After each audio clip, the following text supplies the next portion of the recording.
Modern Love, the podcast, is supported by... Produced by the iLab at WBUR, Boston.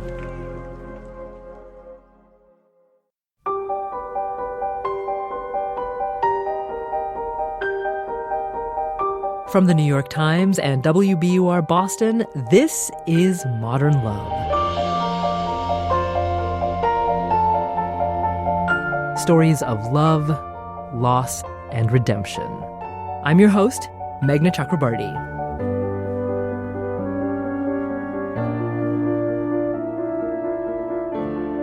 We all make decisions every day that shape our lives in small ways. It's rare, though, to face a real crossroads, a choice between living one life and living another that's entirely different. The choices we make in those moments define us. They can also haunt us.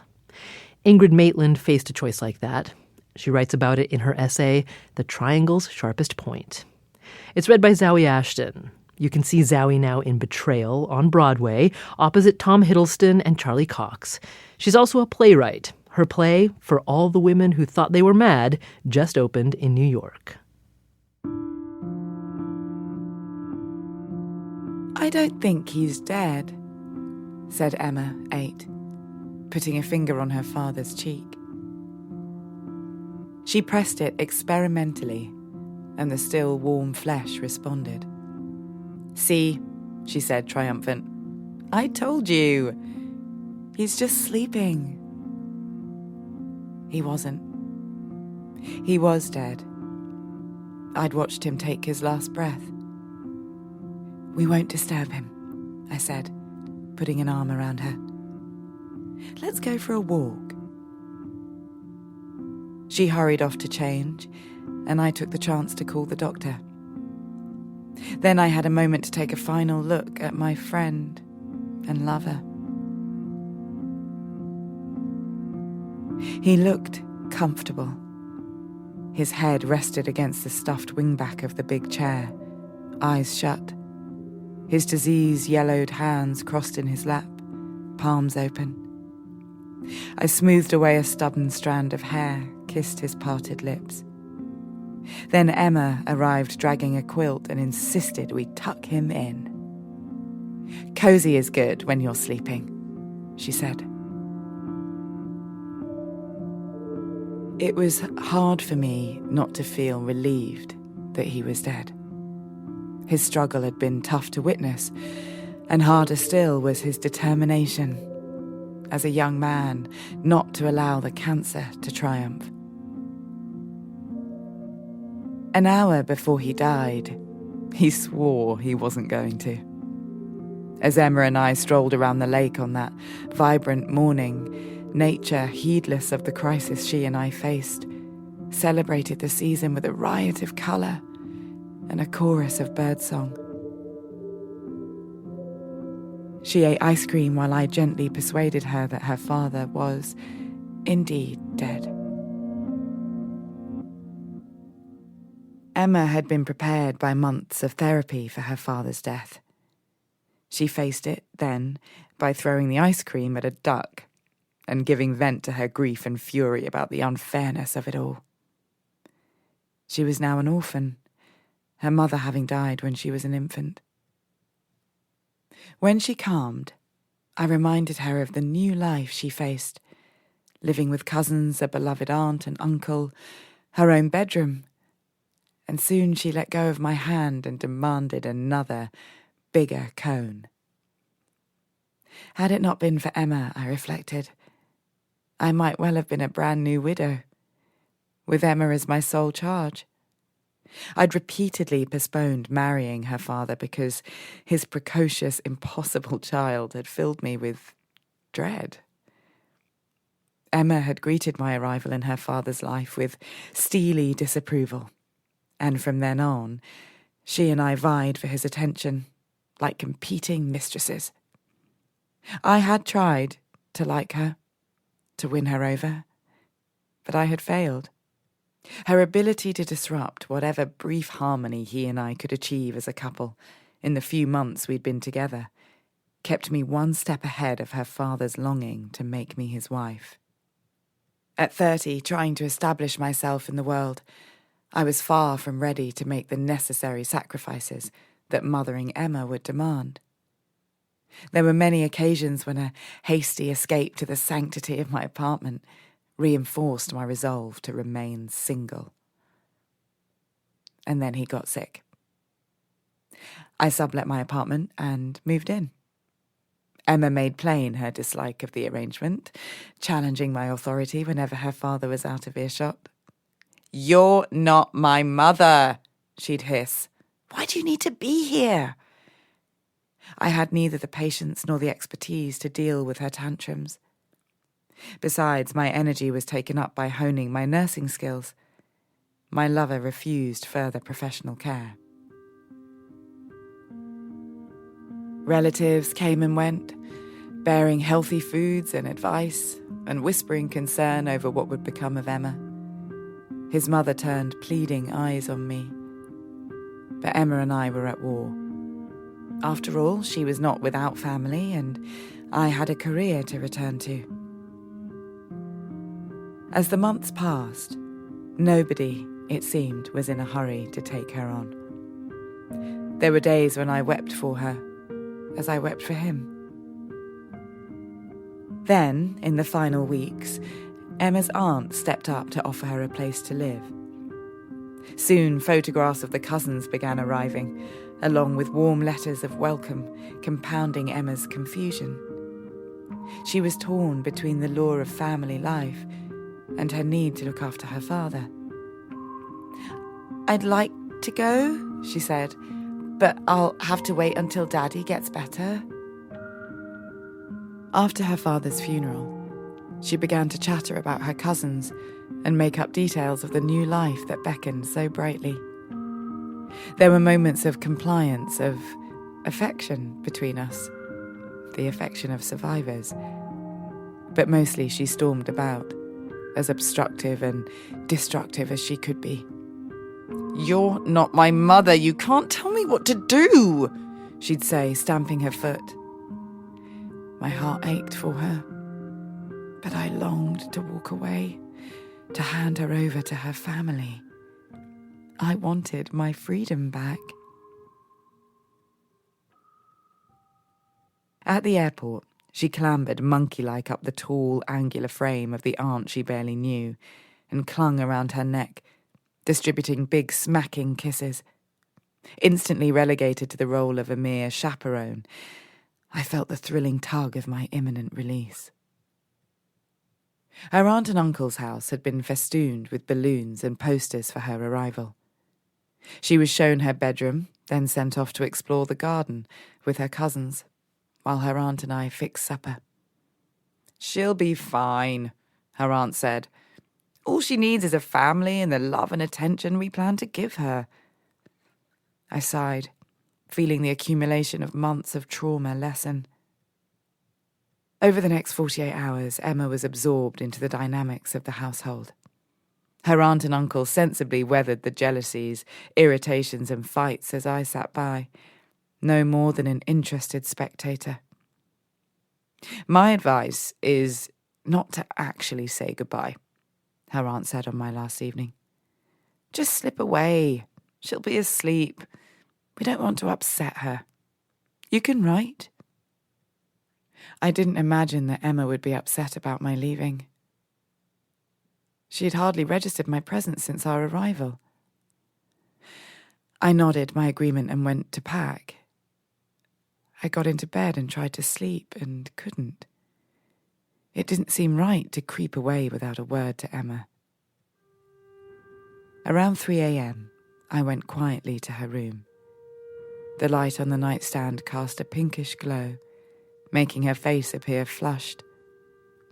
I touched the tangle of her hair and bent over to kiss her cheek. "Bye," I whispered. "Bye, Emma." She stirred, opening her eyes, taking me by surprise. She smelled of a mingling of newly mown grass and shampoo. Wrapping her arms around my neck, she pulled me in close. Murmuring sleepily, "I love you. I love you. Then she rolled over and sighed back into sleep. Hours later, driving to the airport with her uncle, I told myself that Emma's muttered sentiments had been semi-conscious at best. Nothing to do with any affection she felt for me. Still, I felt jittery and strange leaving her. My much-anticipated escape was tainted suddenly with a hollowness that hurt. 5 days later, my phone rang. "Thank God I got you," Emma's aunt began. "Look, I have to be honest, things are not working out." Emma, it seems, was being Emma, bringing the full force of her insecurities to bear, upending the household. Her aunt and uncle had spent hours on the phone with the scattered members of her extended family, pleading for a reversal of their commitment. "Nobody can help us," she told me tearfully.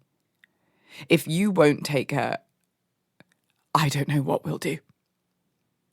She trailed off, leaving me with my heart thumping. "I'm sorry," I heard myself say. "I can't. I put my life on hold too long as it is." After hanging up, though, I was flooded with doubt. Perhaps I thought Emma and I could have a life together. I found myself drawn again and again to the phone, hovering over it, and then resolutely moving away, until the memory of our embrace and Emma's sleepy "I love you" swept over me. I decided to go get her. I would find a way to work her into my life. Yet after I made clear my intentions, friends, professionals, and Emma's family all intervened to make the case that my adopting such a troubled girl would be neither in her best interests nor mine. I was young, single, and in no position to provide the long-term support she would need. Even Emma's aunt backtracked, although in the end she was not able to find a home for Emma with family and left her to be raised instead by foster parents, who ultimately adopted her and, by all accounts, gave her a wonderful life. This all took place 25 years ago. Emma is now a grown woman. I've been married for more than 2 decades and have been a mother of 2 for almost as long. Yet I think often, and with astonishment, of how close I came to becoming a mother then. How I had decided, in fact, that I would be triggered only by a sleepy embrace and a mumbled, "I love you." Such a small thing, and probably unintended. Nothing more, perhaps, than ramblings from a dream.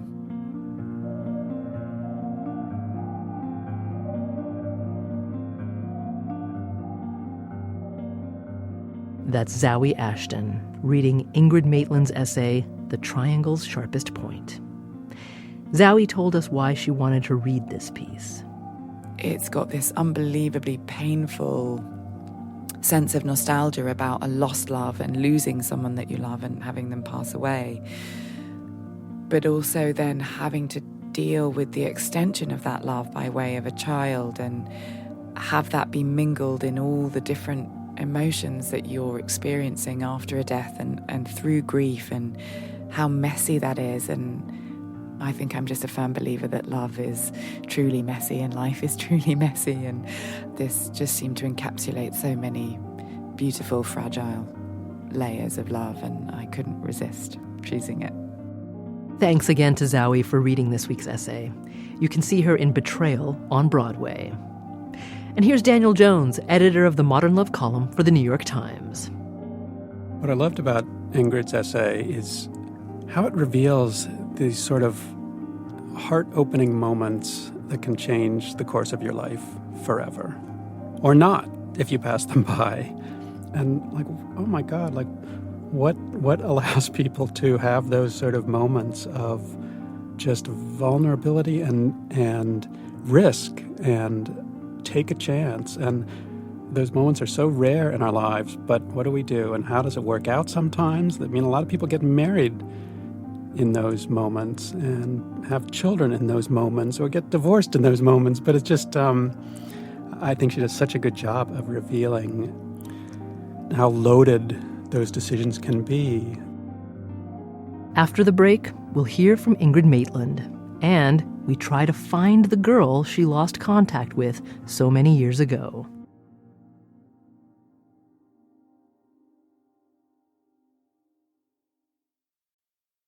We talked to Ingrid Maitland in early October, about 9 years after her Modern Love essay was published, and we started by asking her about Emma.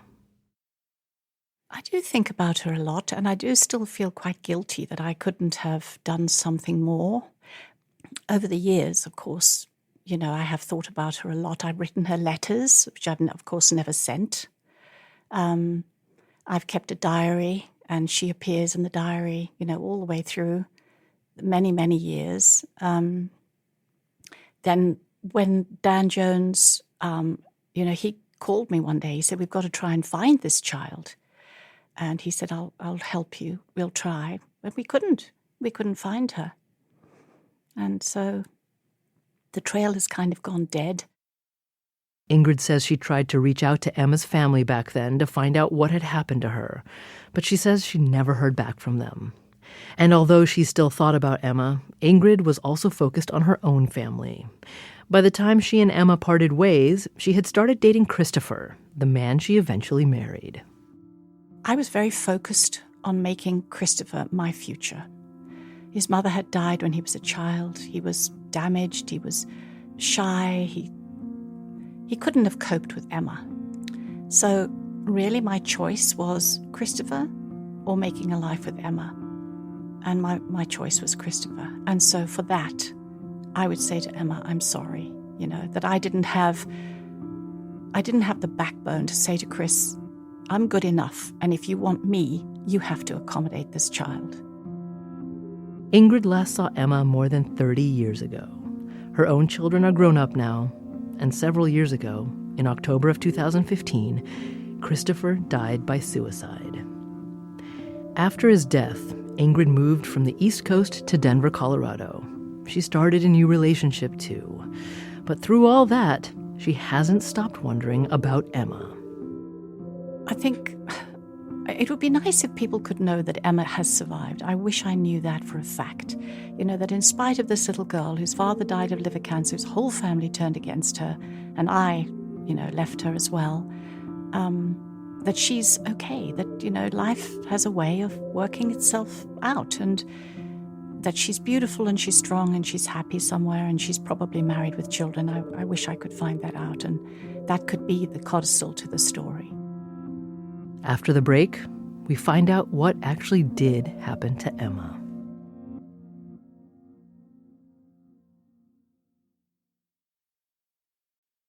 So there was one big unanswered question looming over this story. What had happened to Emma? We wanted to find out, so our producer Caitlin O'Keefe tried to find her. She got Emma's last name and did some sleuthing. After reaching out to 4 women with the same name, one of them responded with a message. It said, "I am the girl that you're inquiring about." We sent Emma a copy of Ingrid's essay, which she hadn't known about, and a few days later we talked to her by phone. Emma told us what it was like for her to read the piece for the first time. I went through about 15 emotions within about 2 seconds. It was, is this about me? Oh my God, this is about me. Why? And then I sat down and thought about it and thought, well, it's her memories of my father, of their life, and a difficult child.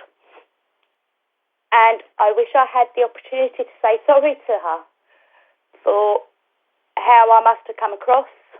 But I was a child and I didn't understand the severity of the situation she found herself in as an adult, trying to deal with someone that you love dying.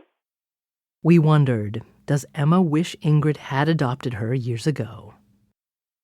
Yeah, I think it would have been nice if I had been adopted by Ingrid, but equally I know that circumstances wouldn't allow it. I would have liked to have had her as a mother because I didn't really know my own mother. But what was planned for our lives wasn't for her to be my mother. After that phone conversation, Emma and Ingrid asked to be put in touch with one another. And one morning, they talked to each other for several hours. After that conversation, they agreed to talk to us together, with Emma in a studio in London and Ingrid in a studio in Colorado. How are you, Ingrid? Hi, sweetie. I'm all right, lovey. How are you? Yeah, this is sort of surreal. This feels rather surreal. Ingrid agreed. Talking to Emma, who is 44 now, felt surreal.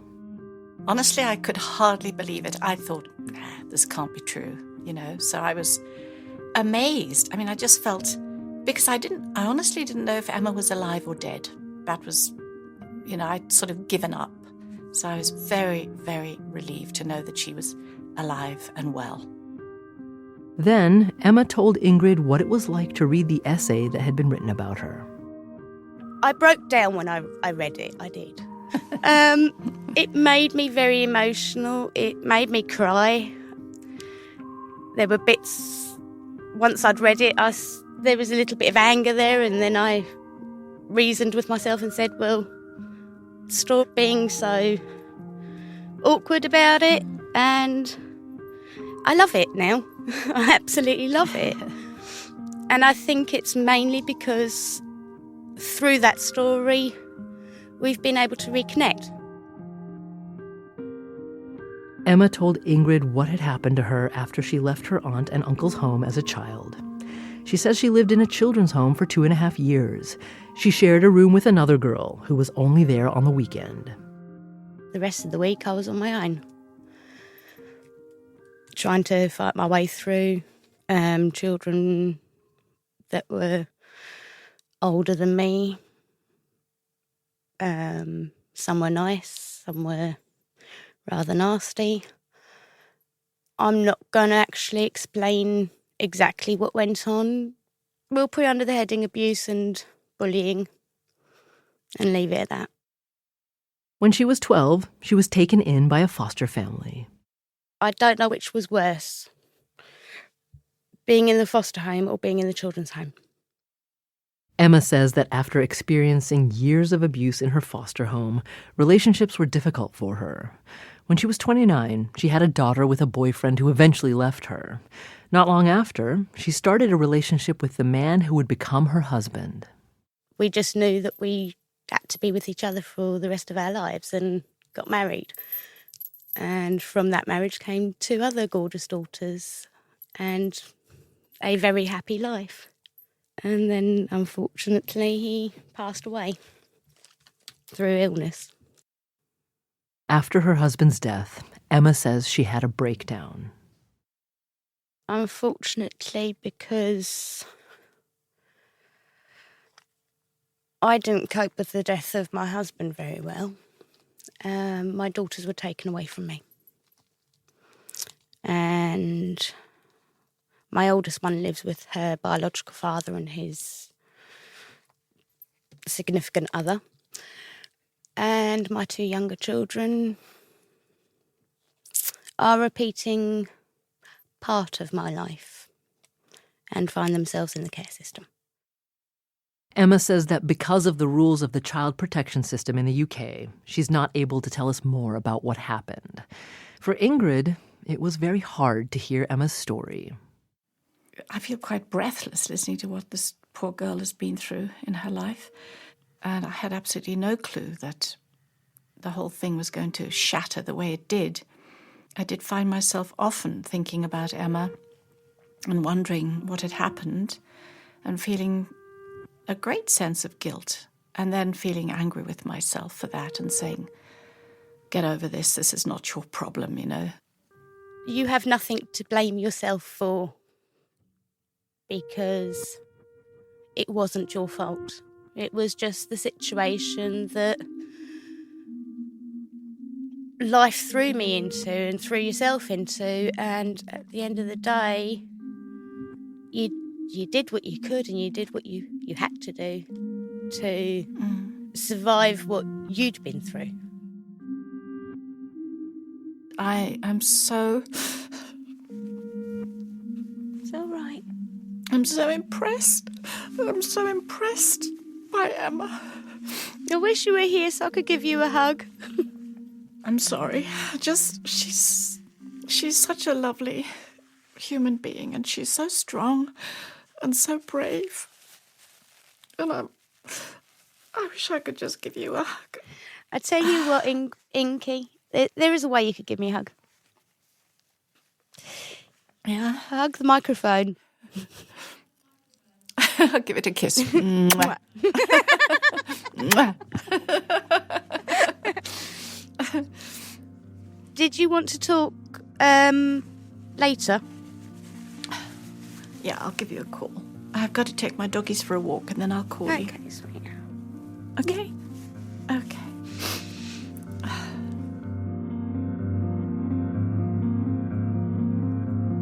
That's Ingrid Maitland and Emma Hilson.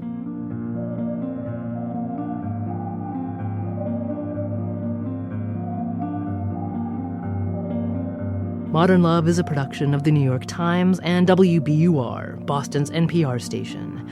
It's produced, directed, and edited by Caitlin O'Keefe. Original scoring and sound design by Matt Reed. Iris Adler is our executive producer. Additional help this week from Catherine Brewer and Martin Kessler. Daniel Jones is the editor of Modern Love for The New York Times and advisor to the show. The idea for the Modern Love podcast was conceived by Lisa Tobin. Special thanks to Julia Simon, Anya Stremian, and Mia Lee at The New York Times. I'm Meghna Chakrabarti. See you next week.